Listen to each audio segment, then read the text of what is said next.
All right, guys. Fulu coming to you with another Guerrilla boxing video.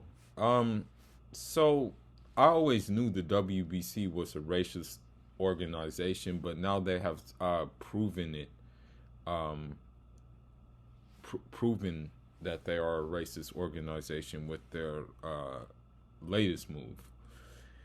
So the WBC has removed Russian fight all boxers from Russia and Belarus from their their ranking systems. Mauricio Suleiman has came out and said that. I never liked Mauricio Suleiman. I always thought he was a weasel, and you know this is more reason for me to dislike him. So me, um, when I had my criticisms on Triple G and Lomachenko, it didn't have to do with um their respective places of origin or their phenotype. It had to do with what the media was doing to hype them up. For me personally, I didn't really see the hype, and it's the same thing that how I feel about Canelo. It's not the nationality that makes me dislike them.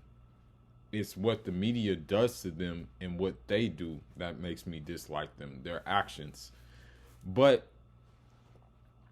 in essence, the WBC has pretty much the WBC has pretty much hindered any chance that we will get a Bivol undisputed fight in Beterbiev. They have also hindered they have also hindered the the the possibility of Dmitry Bivol actually fighting Canelo at 168. Now the thing is I kind of honestly think that's why they did it, because they know that there is a very very strong possibility that Bivol would beat Canelo pillar to post at 168 and possibly stop Canelo. And I hate to say it, but the WBC, that's what it stands for. We back Canelo. So, they saw what Bivol just did to Zerto Ramirez, another, Mexican fighter. And also Canelo said that he wanted Zerto Ramirez to win as well, although he had no desire of fighting Zerto Ramirez. He still wanted him to win. But he only won 2 rounds, during that fight. So what has happened, though, that they are bringing things that don't have to do with boxing into boxing. Okay? These fighters, I'm telling you, these Belarusian fighters are probably indifferent to what is going on with the Russian-Ukraine conflict. Yes, they know about it and things like that, but they're not going to vocalize it that much. As a matter of fact, one reporter tried to clickbait Dmitry Bivol into talking about the Russian-Ukraine conflict, and he's like, and Bivol just shut that down right away. He was just like, no politics.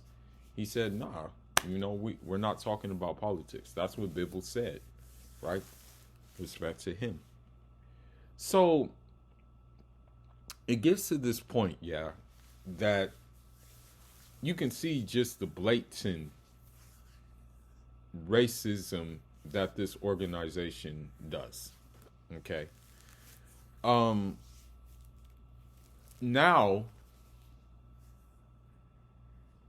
they're doing other things that I'm not appreciative of either. So they ordered Deontay Wilder versus Andrew Ruiz title eliminator, and we don't even know if that. The thing is about that is we don't even know if that means that they're going to get a shot at the title next. Let's be honest. When the WBC orders these title eliminators, let's really be honest with ourselves. What is the percentage or the probability that that is going to be the next fight? Like, honestly, what is the probability that the fight with the guy who won the eliminator versus the title holder is going to happen? What is that probability? Let's really be honest with ourselves in making this I want to say making this like estimation that the fight will actually happen. It's not likely. Okay?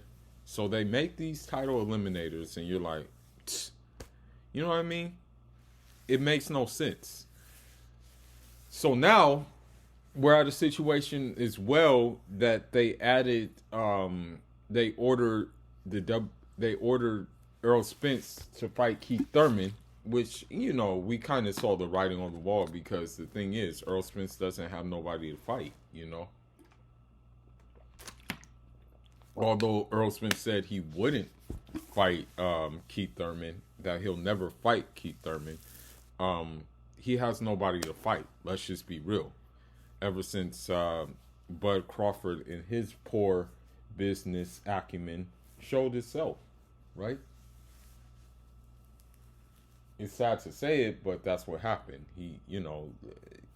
The problem is that Bud Crawford, you know, I'm gonna be honest, he has poor business acumen, and he makes poor business decisions. And we saw that play itself out in the negotiations with Earl Spence to get the fight done, right? But back to I want to go back to this whole WBC situation that we're facing right now, and them removing Russian fighters from the rankings. That means that, like, that guy who just fought, his name is Arslanbek Makhmudov, I believe. That means he can be removed for the rankings. And my thing is this: why are you doing this when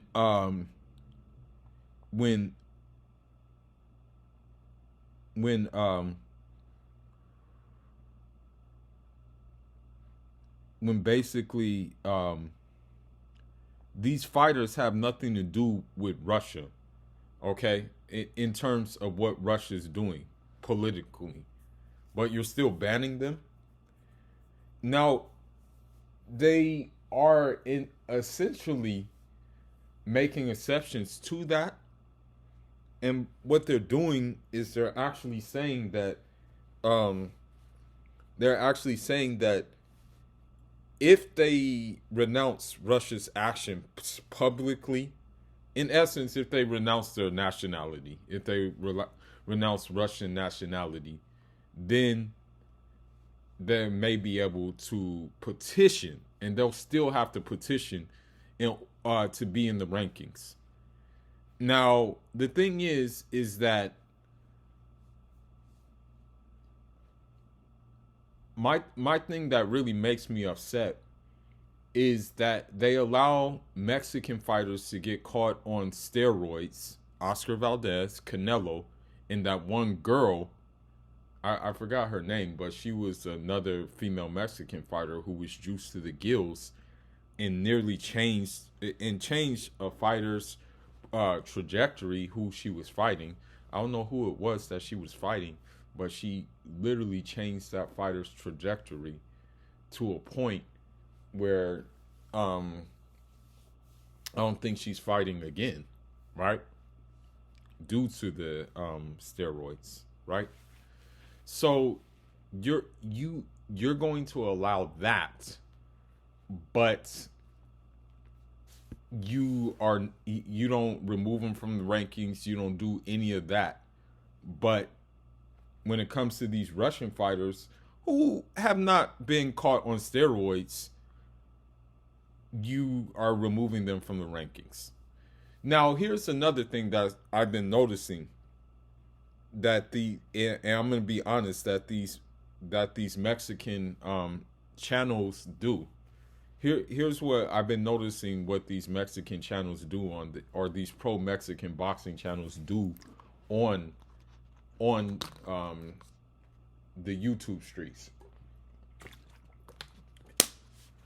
So when you see like a guy like David Morrell versus Martin Caceres or whatever, knock him out in like, I think the first or the second round, the first thing a Mexican channel will say is he was throwing illegal punches, and they will also say that he was on PEDs. That's the go-to thing. When you see Arthur Beterbiev basically make quick work of Joe Smith in 2 rounds, right? They accuse Arthur Beterbiev of being on PEDs, and you look at the fight, and you see that actually Beterbiev and Joe Smith were enrolled in VADA, and that shuts all that down. And the same has been said about Dmitry Bivol now. They're now saying, like, you have Mexican channels that are now accusing Dmitry Bivol of, being on PEDs and whatnot. And in the Canelo fight, he was enrolled in VADA. And also in the last fight with Ramirez, he was enrolled in VADA as well. So, I expect this to be an ongoing thing.